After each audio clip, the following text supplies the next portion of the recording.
ফজিলত আমার নবী হাদিসে মুবারকার মধ্যে জানায়া দেয়, বুখারী মুসলিমের মধ্যে হাদিসটি এসেছে।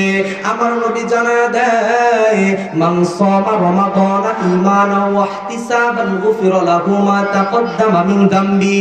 যেই ব্যক্তি ঈমানের সাথে সওয়াবের আশায় আল্লাহকে সন্তুষ্ট করার উদ্দেশ্যে, আল্লাহকে রাজি এবং খুশি করার লক্ষ্যে যেই ব্যক্তি দুনিয়ার জমিনের মধ্যে রমজান মাসের রোজা রাখলো, আমার নবী কয় ওই ব্যক্তির পূর্বের সকল গুনাহ আমার আল্লাহ মাফ করে দেয়।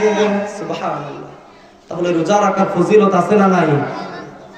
আমার নবী জানায়া দেয়, যেই ব্যক্তি রমজান মাসে রোজা রাখলো আল্লাহকে সন্তুষ্ট করার লক্ষ্যে, সেই ব্যক্তির পূর্বের গুনাহ আমার আল্লাহ মাফ করে দেয়। দ্বিতীয় নাম্বার ফজিলত আমার নবী জানায়